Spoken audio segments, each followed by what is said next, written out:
عزیز دوستو، بزرگ اور بھائیوں، اللہ تعالیٰ نے قرآن مجید میں ارشاد فرمایا کہ وَبَشِّرِ الَّذِينَ آمَنُوا وَعَمِلُوا الصَّالِحَاتِ، اے محبوب علیہ السلام خوشخبری دے دیں ان لوگوں کو جو ایمان لائے اور جنہوں نے نیک اعمال کیے، اَنَّ لَهُمْ جَنَّاتٍ تَجْرِي مِن تَحْتِهَا الْأَنْهَارُ، ان کے لیے جنت ہے، اور جنت وہ ہے جس کے نیچے نہریں بہہ رہی ہیں۔ اللہ تبارک و تعالیٰ نے اپنے محبوب کریم صلی اللہ تعالیٰ علیہ وسلم کے غلاموں کو خوشخبری سنوائی، اور سنوائی بھی حضور کے مقدس لبہائے مبارکہ سے۔ آپ انہیں خوشخبری دے دیں کہ ان کے لیے جنت ہے، باغات ہیں، اور باغات وہ ہیں جن کے نیچے نہریں رواں دواں۔ لیکن کن لوگوں کو؟ جو ایمان لائے اور جنہوں نے نیک اعمال کیے۔ کچھ نہ کچھ انسان کو نہ عمل کرنا چاہیے۔ وہ جو عمل ہے نا، کوئی بندہ اپنے عملوں سے جنت میں نہیں جائے گا، جنت میں خدا کے فضل سے جائے گا۔ لیکن یہ جو اعمال ہیں نا، یہ سبب بنیں گے اللہ کی رحمت کا، یہ ذریعہ بنیں گے خدا کے کرم کے متوجہ ہونے کا۔ جب ہم نیک اعمال کریں گے تو اس عمل کی وجہ سے رحمت ہوگی، اور وہ رحمت ہمیں اللہ کے قریب بھی لے جائے گی، اور اس رحمت کی برکت سے رب جنت بھی عطا فرمائے گا۔ ہمارے ہاں یہ ہوتا ہے کہ ہم زیادہ تر چیزوں کو تقریر سننے کی حد تک لیتے ہیں، اچھی نصیحت کا لطف ضرور حاصل کرتے ہیں، اچھے جملے کو اپنے دل میں اس کی فرحت ضرور محسوس کرتے ہیں، لیکن عمل کی طرف نہیں بڑھتے۔ اس کا نقصان یہ ہوتا ہے کہ یہ معاذ اللہ ایک باقاعدہ شعبہ بن جاتا ہے کہ میں نے بڑی خوبصورت تیار کر کے تراش خراش کر کے بات کرنی ہے، بڑی عمدہ کرنی ہے۔ اچھے ادیب تو پیدا ہوتے ہیں، اچھے خطیب، اچھے واعظ، اچھے سننے والے، داد دینے والے تو پیدا ہوتے ہیں، لیکن اگر عمل کا شوق نہ پیدا کیا جائے تو پھر باتیں نشستن گفتن برخاستن تک رہ جاتی ہیں، اس کا لطف نہیں آتا۔ پھر تو تقریریں ہو رہی ہیں، ہوتی ہیں اور ہوتی رہیں گی۔ نتیجہ کیا نکلا؟ جو آدمی کہتا ہے میں اتنے سالوں سے تقریر سن رہا ہوں، تو سوال یہ ہے کہ بھئی اتنا سننے کے بعد تم سنورے کتنا؟ سننے کا ایک ہی مقصد زندگی میں آپ سمجھ لیں کہ سننے کا مطلب سنورنا ہے، اور اگر آپ نے خیر کی بات سنی اور آپ سنورے ہی نہیں، میں آپ کو دعوت فکر دیتا ہوں۔ نبی پاک صلی اللہ تعالیٰ علیہ وسلم نے ارشاد فرمایا، ایک عورت تھی، طوائف تھی، ساری زندگی اس کی گناہوں میں گزری معاذ اللہ، پھر وہ ایک کنویں کے پاس سے گزر رہی تھی، ایک پیاسا کتا اس نے وہاں پیاس سے تڑپتے سسکتے دیکھا، اور پھر اس نے اپنے جوتے کو لٹکا کر اپنے دوپٹے کی مدد سے یا جیسے اس سے ممکن ہو سکا اس نے پانی نکالا، کتے کو پلایا، اللہ نے اس کی بخشش فرما دی۔ آپ ماشاءاللہ ہزاروں میں لوگ ہیں، آپ نے بڑی جلدی مجھے یہ بتانا ہے، یہ حدیث آپ نے پہلے بھی سنی ہوئی ہے نا؟ میرا خیال ہے کوئی بندہ نہیں رہا جس نے نہ سنی ہو۔ سنی ہوئی ہے نا ہم نے الحمدللہ۔ اتنے سارے بندے جو یہاں موجود ہیں انہوں نے سنی ہوئی ہے، تو ظاہر ہے امت مسلمہ میں جتنے لوگ ہیں ڈھیر ساروں نے یہ بات سنی ہوگی۔ لیکن میرا سوال یہ ہے، میں سڑکوں پہ روڈوں پہ سفر کرتا ہوں، ہم نے یہ حدیث درجنوں بار سنی کہ طوائف نے کتے کو پانی پلایا تو اس کی بخشش ہو گئی، لیکن حال یہ ہے کہ سڑک پر کسی گاڑی سے ٹکرا کر اگر کوئی کتا مر جاتا ہے، اب مر ہی گیا ہے، گاڑی والا، موٹر سائیکل والا، پجارو والا، بس والا کوئی اتنی جرت نہیں کرتا کہ لکڑی کے ساتھ، رسی کے ساتھ ہی پکڑ کے اسے سائیڈ پہ کر دے۔ وہ سڑک پہ مرا ہوا پڑا رہتا ہے، یہاں تک کہ گاڑیوں کے ٹائروں کے ساتھ اس کا گوشت لگ لگ کے سڑک صاف ہوتی ہے۔ اس محبوب کے ماننے والے جس محبوب نے بتایا کہ طوائف نے پانی پلایا تھا، اور ہمیں سمجھ بھی آ گئی اور حدیث پڑھ بھی لی اور سن بھی لی، پھر اس ملک کی جو مسلمانوں کا ملک ہے اس کی سڑکوں پر مرے ہوئے کتوں کو اٹھائے بھی کوئی نہ، اور زخمی کتا زخمی ہو ہی گیا ہے، اب اسے سڑک سے سائیڈ پہ ہی کر دیا جائے کم از کم، تاکہ اس کی اگر جان باقی ہے تو بچ جائے۔ تو پھر مجھے بتاؤ نا میرے دوستو، ہم نے کس لیے تقریریں سنی ہیں، کس لیے خطبے سنے ہیں؟ واعظ و نصیحت کی مجالس کا مطلب ہم نے کیا سمجھا ہوا ہے؟ تقریر، تحریر، تصنیف، اچھی گفتگو، اچھا جملہ، اس کا معنی ہم کیا سمجھتے ہیں؟ تو آج جو خوبصورت گھڑیاں شب برات کی صورت میں ہمیں نصیب ہونے جا رہی ہیں، اس سے پہلے اپنے دل میں یہ ارادہ کرو کہ رب کریم نے ہمیں جتنا دین کا فہم دیا ہے، سمجھ دی ہے، علم دیا ہے، ہم ارادہ کرتے ہیں اب ہم صرف سنیں گے نہیں، پڑھیں گے نہیں، صرف بیان ہی نہیں کریں گے، ہم عمل بھی کریں گے۔ کوئی تھوڑا سا نا عمل کا رستہ بھی تو میرے عزیز ہونا چاہیے۔ اب مطلب بہت ساری جگہوں پہ جانے کا موقع ملتا ہے تو لوگ کہتے ہیں پیر صاحب ناراض نہ ہونا، ہم نے بڑا بندوبست کیا ہوا ہے، تقریر ذرا نہ 1.25 گھنٹہ کرنا۔ تو میں کہتا ہوں مثلاً آپ مجھے بتائیں نا 1.25 گھنٹہ تقریر کرا کے آپ نے کیا کرنا ہے؟ اگر تو آپ نے اس لیے بلایا ہے کہ جناب ایک بات سنیں گے، ایک واعظ ہوگا، سر دھنیں گے، تو وہ تو مجھے آتا ہی نہیں، تو میں تو مختصر بات کروں گا اور اتنی کروں گا جس کی ضرورت محسوس کروں گا۔ لمبی چوڑی تقریروں کا کیا مطلب ہے؟ ہم کیا چاہتے ہیں سوائے اس کے کہ جناب بات بڑی اچھی کانوں کو لگ رہی ہے، مزہ بڑا آ رہا ہے، تو آپ نے لیا کیا؟ نتیجہ کیا نکلا؟ میرے رسول پاک علیہ السلام کے صحابہ جو حضور سے نصیحتیں لیتے تھے وہ کیسی تھی؟ حضرت عبداللہ بن بصر رضی اللہ تعالیٰ عنہ حاضر بارگاہ ہوئے، آ کے عرض کی یا رسول اللہ صلی اللہ علیہ وسلم، میں آیا ہوں سونے، پتہ نہیں دوبارہ آ سکوں کہ نہ آ سکوں، حضور پتہ نہیں موقع ملے نہ ملے، ایک بات مجھے بتا دیں، میں اس پہ عمل کروں گا، میری زندگی بھی بن جائے اور آخرت بھی بن جائے۔ تو کریم محبوب نے فرمایا عبداللہ زبان کو خشک نہ ہونے دینا، اس کو تر رکھنا۔ تر حضور کس چیز سے؟ فرمایا اللہ کے ذکر سے تر رکھنا، زبان اللہ کے ذکر سے تر رہے، ہر وقت رب کی یاد رہے، تیری دنیا بھی بن جائے گی اور آخرت بھی بن جائے گی۔ تو میرے عزیز اپنی زندگی کے اندر اب ہم نے عمل کرنا ہے۔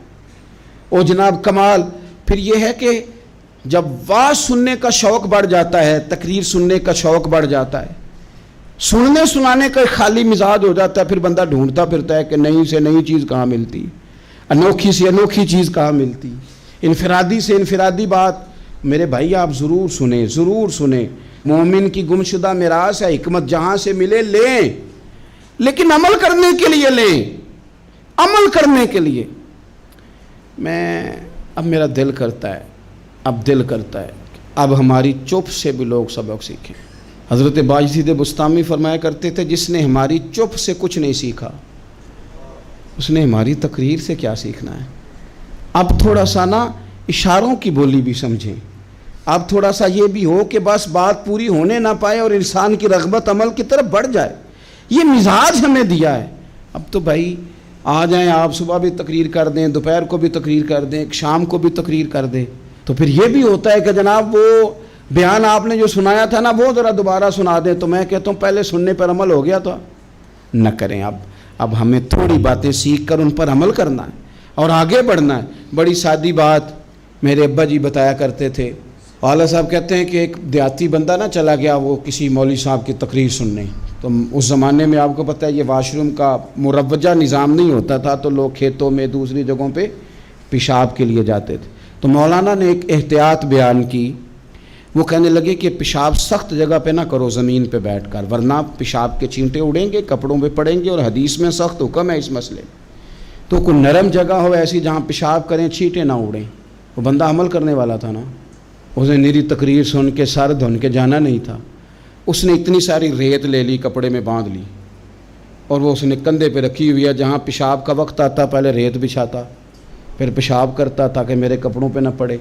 ایک صاحب نے اسے کہا کوئی ہفتے بعد چلو بیان سننے چلیں، تو کہنے لگا میں پہلے پہ عمل کر لوں یہی بڑا ہے، میں نے تو اتنی ساری ریت کندھا تھک گیا ہے میرا، اس دن سے اٹھائی ہے، تو میں نہیں چاہتا کہ نہیں بھی سنوں تو کسی اور جگہ میں۔ یہ تفریح تباہ کے لیے بات کو نہ سمجھیں، اس سادے آدمی نے جو ہمیں سمجھایا مجھے اور آپ کو، اس پر غور کرے کہ کل بھی سنا تھا، پرسوں بھی سنا تھا، پیر صاحب نے ترسوں بھی کہا تھا، شیخ نے پرسوں بھی کہا تھا، پچھلے ہفتے بھی کہا تھا، تو نے اگر شیخ کی بھی نہیں سنی، استاد کی بھی نہیں سنی، پیر کی بھی نہیں سنی، اور اس دور کے پیر جو صحیح کام کرنے والے ہیں، استاد جو صحیح کام کرنے مجبور ہو گئے ہیں بیچارے، کہتے ہیں کس کی تربیت کریں، کس درد سے کہا تھا حضرت سلطان باؤ نے، وہ کہتے ہیں اور رب دا طالب کوئی بھی نہیں ملیا، اتے جو ملے ہے طالب زردہ ہو۔ یہ تو آئے ہیں کاروبار سیدھا کرنے، فوٹو کھچوانے، فلاں کام کے لیے، یہ تو وہ جو ہم دینا چاہتے ہیں اس کا تو مزاج ہی نہیں۔ پہلے بھی میں نے کہا تھا، پھر کہتا ہوں، مجھے شوق نہیں ہے، خدا مجھے معاف کر دے اس دن سے پہلے جس دن یہ شوق ہو کہ میں سویرے جاؤں گا تو نوٹ لاؤں گا، تو شام جاؤں گا تو نوٹ لاؤں گا۔ یہ شوق نہیں ہے، طبیعت نہیں ہے، من نہیں چاہتا، لیکن یہ کہ یہاں بھی آ جائیں خطاب کر دیں یہاں بھی، او خدا کے بندو ہم کہاں اس قابل ہیں ہم خطاب کریں؟ ہم نے تو نا جی ایک اذان دینی شروع کی ہوئی، صبح و شام ایک اذان پڑھتے ہیں، ہے یہ پیغام حضرت احمد رضا کہ بارگاہ نبی کے رہو با وفا۔ ہم تو کہتے ہیں ادھر آ جاؤ، ٹھوکریں کھاتے پھرو گے ان کے در پہ آ پڑو، قافلہ تو اے رضا اول گیا آخر گیا۔ ہم تو کہتے ہیں ادھر آؤ اللہ رسول کی بارگاہ کی طرف رجوع کرو۔ اور وہ ایک جملے پہ اگر تو عمل ہو گیا، پیار سے باتیں کرتا رہتا ہوں، سب کے ساتھ نہیں کرتا، جس کا مجھے پتا ہو کہ یہ تھوڑا سہ لے گا۔ ایک دوست نے مجھے کہا کہ میں تو آتا ہوں تو مجھے علاقے کے لوگ کہتے ہیں ان کو بلاؤ، تو میں کہتا ہوں پورا عمل کرنا میری غلط ہے تو پھر میں باقیوں کو بھی لگا جاؤں گا، تو اگر تیرا ہی عمل نہیں ہو سکا تو باقیوں کو میں نے جا کے کیا سمجھانا ہے؟ تو ایک تو آج کی جو رات ہے اس سے پہلے اپنے اعمال کی طرف، میں اکثر کہتا رہتا ہوں کہ شب برات پہ ہر مسجد سے زور زور سے رونے کی آواز آنی بھی چاہیے۔ شب قدر پہ آتی ہے، عمرے پہ جاتے وقت لوگ معافیاں مانگتے ہیں، حج پہ جاتے وقت، اور کروڑوں لوگ یہ کام کرتے ہیں سال میں۔ اگر 25 لاکھ 26 لاکھ آدمی یا 50 لاکھ آدمی حج کرتا ہے اور وہ جانے سے پہلے معافی مانگ کے گیا، توبہ کر کے گیا ہے، اور کروڑوں لوگ ہیں جو شب قدر میں ہیں، شب برات میں ہیں، اور انہوں نے کھل کے توبہ کی ہے، تو پھر میرے بھائی سویرے کرپشن ختم ہونی چاہیے نا ملک سے، سویرے 75% جھوٹ ختم ہونا چاہیے نا۔ ساری رات تو لوگوں نے توبہ کی تھی، صبح 80% حقوق العباد کا مسئلہ حل ہونا چاہیے تھا کہ نہیں ہونا چاہیے؟ صبح ملاوٹ بہت حد تک ملک سے ختم ہونی چاہیے۔ تو کیا ہم نے سمجھ لیا ہے؟ ہم نے یہ سمجھا ہے کہ شب برات پہ بھی بس ایک رسم ادا کرو، آؤ تھوڑی توبہ کرو چھٹی کر جاؤ، آئیے شب قدر تو توبہ کرو چھٹی کر جاؤ۔ کیا یہ ہم نے مطلب سمجھ لیا؟ حج کرنے گئے، رب کی بارگاہ میں حاضر ہوئے، رسول کریم کی بارگاہ سے بھی جو ہو کے آ جائے اور بدلے ہی نہ، وہاں تک جائے اور بدلے ہی نہ۔ مدینے گئے، کعبے گئے، کربلا گئے، جیسے گئے تھے گھوم پھر کے ویسے ہی آ گئے۔ نتیجہ کیا ہے؟ اپنی زندگی نتیجہ خیز بنائیں۔ آج اس خوبصورت موقع پر جب شب برات ہمارے سامنے کھڑی ہے، اپنے ذہن میں تہیہ کریں کہ اب ہم نے بدل جانا ہے۔ شوگر ہو جائے تو بدلنا پڑتا ہے، اللہ معاف کرے، چینی چھوڑنی پڑتی ہے، من پسند مٹھائیاں چھوڑنی پڑتی ہیں، بدلنا پڑتا ہے۔ بلڈ پریشر ہو جائے تو یارو بدلنا پڑتا ہے۔ اگر انسان کو خدا نہ خواستہ کوئی مرض لگ جائے تو بدلنا پڑتا ہے۔ اولاد پیدا ہو جائے تو بدلنا پڑتا ہے۔ گھر میں بیٹیاں پیدا ہو جائیں تو بوڑھے باپ کو بدلنا پڑتا ہے۔ بال سفید آ جائیں تو پھر بھی تو بدل جانا چاہیے نا۔ انسان کی عمر 40 سال ہو جائے تو پھر بھی تو بدل جانا چاہیے۔ شب برات پہ توبہ کرے تو پھر بھی تو بدل جانا چاہیے۔ اب بدل جائیں، اب ہم بدل جائیں۔ اب نہ درد ہوتی ہے، گاڑی میں بیٹھیں تو کمر پہ درد ہوتی ہے، اب ہم بدل جائیں۔ اب لوگ بتاتے ہیں تیرے بال سفید ہونے لگ گئے، اب ہم بدل جائیں۔ اب لوگ ہمیں کہتے ہیں بچے جوان ہو گئے، اب ہم بدل جائیں نا یارو۔ اب لوگ ہمیں کہتے ہیں کہ اوخو اب تو آپ اٹھتے وقت زمین پہ پہلے ہاتھ رکھتے ہیں پھر اٹھتے ہیں، اب بدل نہ جائیں۔ اب محسوس ہوتا ہے کہ نیند گہری نہیں آتی، اب محسوس ہوتا ہے کہیں کہیں جسم میں تکلیف ہے، اب بدل نہ جائیں۔ اب نہ کئی کلاس فیلو چلے گئے دنیا چھوڑ کے، بدل نہ جائیں۔ اپنے بہن بھائیوں میں سے کئیوں کا جنازہ پڑا، بدل نہ جائیں۔ ہم میں سے کئیوں نے ماں باپ دفن کر دیے، پھول ڈال دیے قبروں پہ، بدل جائیں۔ اب وقت تھوڑا رہ گیا، اب کچھ تبدیلی کی طرف آئیں، اب توبہ صحیح والی کر لیں، اب استغفار دل سے پڑھ لیں، اب تبدیل ہو جائیں، اب اپنے اندر باہر کچھ تبدیلیاں لائیں، اب اپنے ظاہر اور باطن کو سنواریں۔ اب اللہ رسول کی بارگاہ میں جانا ہے نا تو کہیں ایسا نہ ہو شرم آئے حضور کے سامنے کھڑے ہوتے، حیا آئے نبی کریم کی بارگاہ میں کھڑے ہوتے۔ اب کچھ تبدیلی لائیں، آج ارادہ کریں کہ آج جو توبہ کریں گے وہ صحیح والی کریں گے، آج جو وہاں استغفار کریں گے اللہ کے حضور حاضر ہو کے تو وہ صحیح والا کریں گے۔ اب کچھ تبدیلی کا مزاج لائیں۔ اور پھر ایک اور بات بھی عرض کروں، ہمارے ذاتی تعلقات سارے دھوکہ ہیں، ہماری جیبوں میں مال سارا دھوکہ ہے، ہمارے بلند و باغ دعوے سارے دھوکہ ہیں، ہمارے بڑے بڑے رتبے سارے دھوکہ ہیں۔ بڑے تعلقات تھے بیٹے کے، پر ماں بیمار تھی تو اسے صحت تو نہیں تعلقات کی وجہ سے مل سکی۔ بڑے تعلقات تھے نا بیٹے کے، لیکن جب بیماری زور پکڑ گئی تو پھر کیا کر سکا کوئی۔ بڑے تعلقات تھے، بڑا پیسہ تھا جیب میں، بڑا کچھ تھا، لیکن جب جناب اسرائیل آئے تو پھر کوئی کچھ بھی نہ کر سکا، پھر اپنے رہ گئے، اور جس کو جانا تھا وہ سب چلے گئے۔ تو یہ جتنی چیزیں ہیں نا، یہ کچھ نہیں ہیں، یہ دھوکہ ہے۔ سچ صرف اللہ رسول کی ذات ہے، حقیقت صرف دین ہے، اصل صرف وہ بارگاہیں ہیں۔ دھوکے میں نہ زندہ رہو، چھوڑ دو یہ بات کرنی کہ بڑے تعلقات ہیں، چھوڑ دو یہ بات کرنی کہ بڑا پیسہ ہے، چھوڑ دو یہ بات کرنی کہ برادری قبیلے علاقے میں بڑا، اور کچھ بھی نہیں ہے۔ کل من علیہ فان، ہوئے نامور بے نشاں کیسے کیسے۔ دیکھو زمین کھا گئی، نوجوان کیسے کیسے۔ میں مولانا نورانی کی قبر پہ کھڑا تھا تو میں کہہ رہا تھا مقدور ہو تو خاک سے پوچھوں کہ اے لئیم تو نے وہ گنج ہائے گرا مایا کیا کیے، اتنے بڑے لوگ تو لے گئی، اتنے بڑے لوگ قبروں میں کدھر گئے؟ سلطان محمود غزنوی کہاں ہیں؟ شہاب الدین غوری کہاں ہیں؟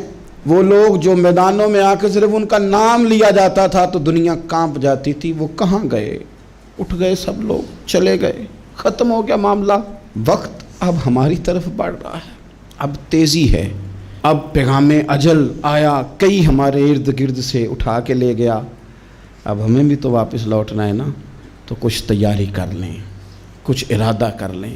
اور بارگاہ رب رسول کی اس طرح کی ہے کہ بس جانے کی دیر ہے، بس صرف جانے کی دیر ہے، صرف جانے کی۔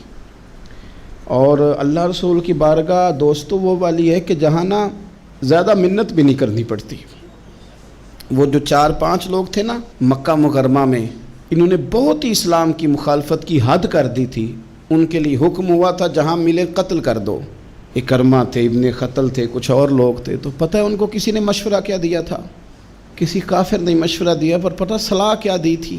اس نے کہا تھا تم نے بڑی زیادتیاں کی ہیں، بڑے بے ادب ہو، کسی صحابی کے قابو نہ آنا، مار دیے جاؤ گے، اپنی خطاؤں کے سبب سے تم مار دیے جاؤ گے، لیکن اگر کسی طریقے چھپتے چھپاتے رسول پاک کی بارگاہ میں پہنچ جاؤ نا، اگر وہاں کسی طریقے چلے جاؤ۔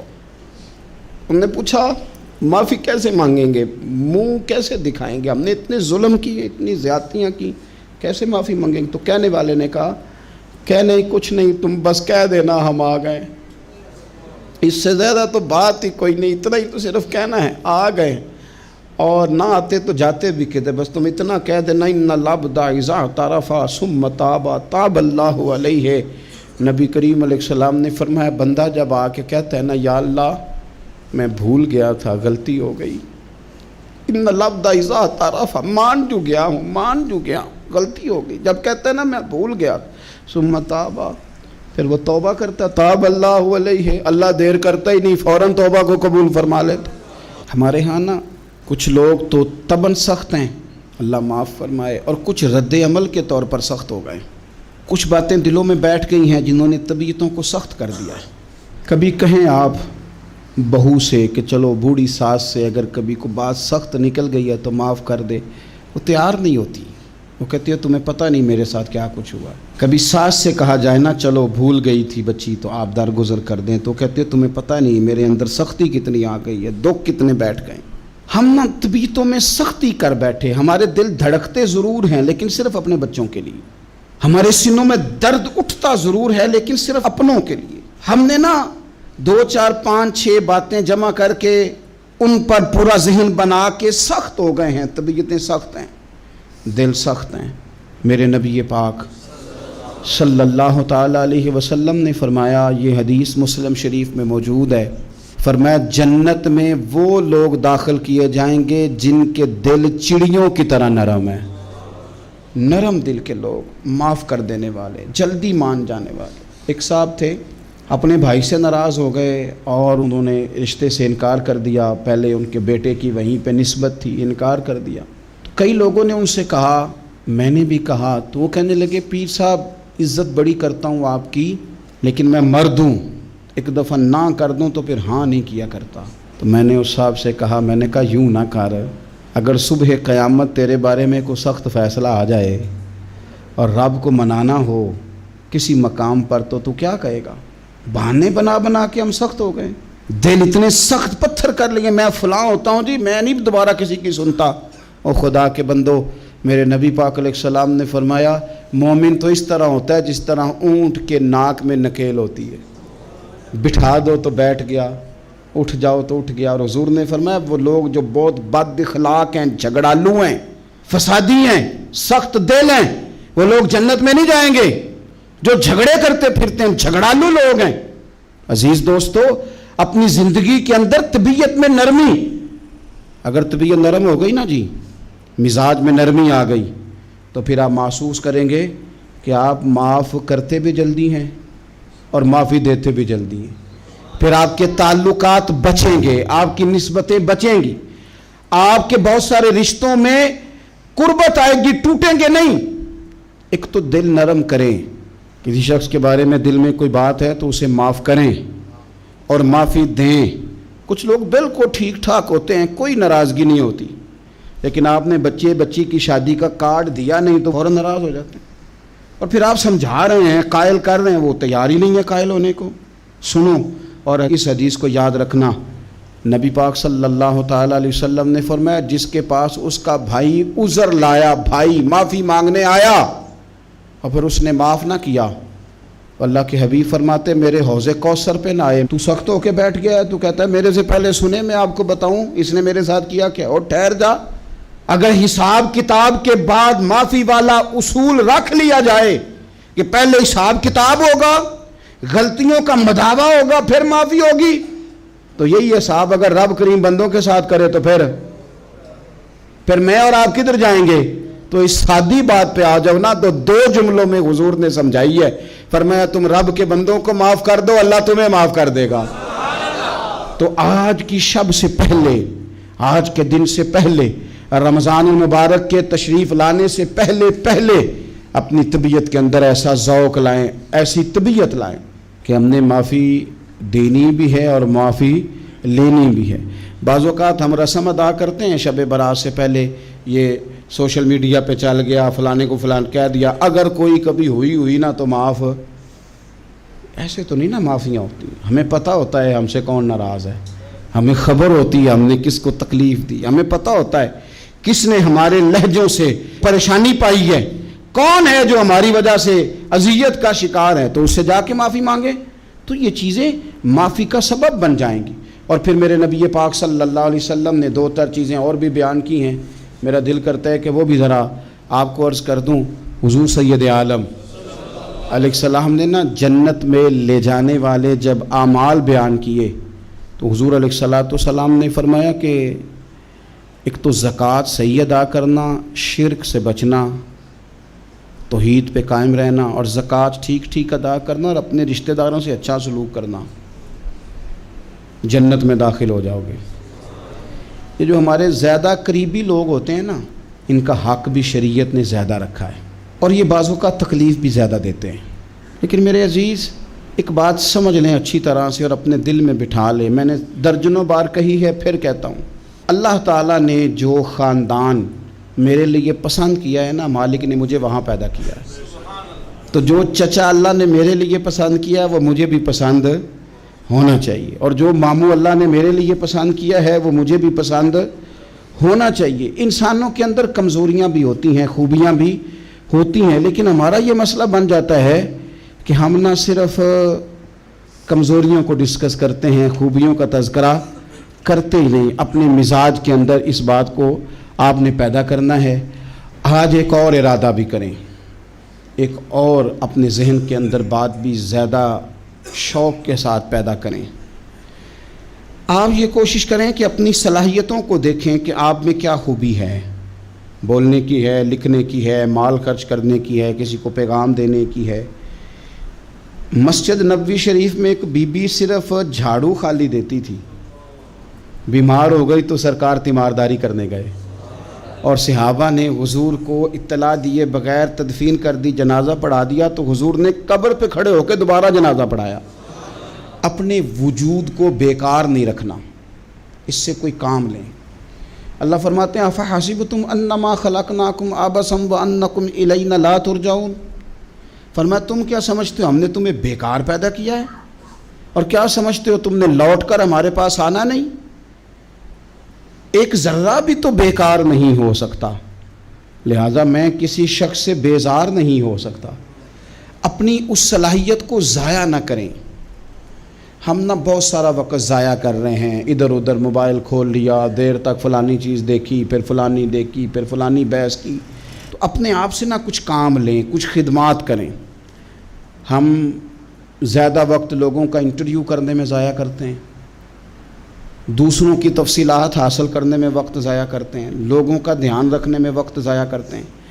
آج کے بعد اپنا دھیان رکھنا ہے، اپنی صحت کا دھیان رکھنا ہے، اپنے معاملات کا اپنے اوپر تھوڑی توجہ دینی ہے، کوشش کرنی ہے کہ کس حد تک ہم اپنی صلاحیت سے فائدہ لے کے کسی کا کچھ نفع کر سکتے ہیں تو وہ نفع کریں، اپنے وجود کو نفع بخش بنائیں۔ حدیث پاک سنیں گے تو آپ محسوس کریں گے کہ اللہ کتنے اجر دینے والا ہے۔ نبی پاک علیہ السلام نے فرمایا جس نے دین کے رستے میں اتنی دیر بھی قتال کیا، لڑا، اتنی دیر جتنی دیر اونٹنی کا دودھ دھونے میں لگتی ہے، اتنا تھوڑا وقت بھی دین کے لیے اگر کوئی نکلا، جد و جہد کی، قتال کیا، لڑا، فرمایا اس بندے کو بھی اللہ جنت عطا فرما دے گا۔ اتنا تو کام کرے نا، اتنا تو کام کرے۔ اور حضور علیہ السلام نے رغبت دلائی، یعنی جتنا بھی عمل، حضور فرمانے لگے کسی عمل کو چھوٹا نہ سمجھنا، کچھ نہ ہو سکے تو اپنے بھائی سے مسکرا کے میلی لینا، اللہ اس پر بھی صدقے کا ثواب عطا کر دے گا۔ اور نبی پاک علیہ السلام نے فرمایا دوزخ سے بچ جاؤ صدقہ دے کے۔ خیال آتا تھا یا رسول اللہ کتنا کو دیں؟ تو فرمایا خشک کھجور کا ایک ٹکڑا، یعنی پوری کھجور بھی نہیں، خشک کھجور کا ایک ٹکڑا بھی خیرات کر کے بچ سکتے ہو تو وہ کر کے ہی صدقہ دے کے اللہ کے عذاب سے بچ جاؤ۔ معنی کیا ہے ان ساری روایتوں کا کہ کچھ کرو تو صحیح نہ، کچھ کرو تو صحیح نہ۔ ہمارے ایک بزرگ تھے تو کرونا کے دنوں میں انہوں نے ایک جملہ کہا، کہنے لگے یہ کرونا پتہ تمہیں کیا کہنے آیا ہے؟ کہنے آیا ہے کہ بیماریاں آ رہی ہیں، حالات خراب ہیں، یہ کرونا نہیں، یہ کہتا ہے کچھ کرو نا، کچھ اللہ اللہ کرو نا، فارغ نہ بیٹھو، دیکھو کیسے لوگ ڈھیروں کے ڈھیروں اب جا رہے ہیں، اب کچھ کرنا ہے انشاءاللہ تعالی، اب کچھ وقت ضائع نہیں کرنا، اور زندگی میں کچھ، میں کہہ چکا ہوں کہ ایک بندے کو بھی اللہ نے بیکار نہیں پیدا کیا، ہم نے خود اپنے آپ کو بیکار کر لیا۔ اپنے آپ کو بیکار نہ کریں۔ جب رب کہتا ہے فحسبتم انما خلقناکم عبث، کیا تم سمجھتے ہو میں نے تمہیں بیکار پیدا کیے؟ آپ لوگ بڑے کام کے ہیں، بس اپنے آپ کو پہچانے۔ اقبال کہنے لگے عجب نہیں کہ خدا تک تیری رسائی ہو، اور تیری نظر سے تو پوشیدہ ہے آدمی کا مقام، تو بندے کوئی نہیں سمجھ سکا تو وہاں تک تو کیسے جائے گا؟ اپنے آپ کو پہچانے۔ یہ جو کہتے ہیں نا مجھ سے کچھ بھی نہیں ہوتا، ناراض تو نہیں ہو جائیں گے؟ یہ کچھ کرنا نہیں چاہتے، یہ صرف ادھر ادھر دھیان رکھ کے ایک فوٹو چڑھا کے ادھر بھاگ ادھر اپنے نفس کو راضی کرتے ہیں۔ نفس بس کہہ رہا ہے آج یہ کر لو تو وہ کر لیا، ادھر دیکھ لو تو ادھر دیکھ لو۔ اس سے نکلیں، مثبت، مضبوط، مستحکم ارادے کریں اور پھر چل نکلیں۔ لڑنا شرط ہوتا ہے، جیتنا شرط نہیں ہوتا۔ تاریخ یہ نہیں دیکھتی کہ جیتا کون کون، تاریخ یہ دیکھتی ہے کہ لڑا کون کون، میدان میں کون کون رہا۔ اللہ بدر میں کامیابیاں دیتا ہے، احد میں کئی دفعہ کہتا ہے واپس پلٹو، خندق آئے گی تو پھر کامیابیاں مل جائیں گی، خیبر آئے گا تو پھر کامیابیاں مل جائیں گی۔ تو اس لیے ہمیشہ جیتنا ہی ضروری نہیں، لڑنا ضروری ہے۔ ہمت کریں، کوشش کریں۔ اللہ تعالیٰ آپ سب کو جزائے خیر عطا فرمائے۔ آخر دعوانا ان الحمد للہ رب العالمین۔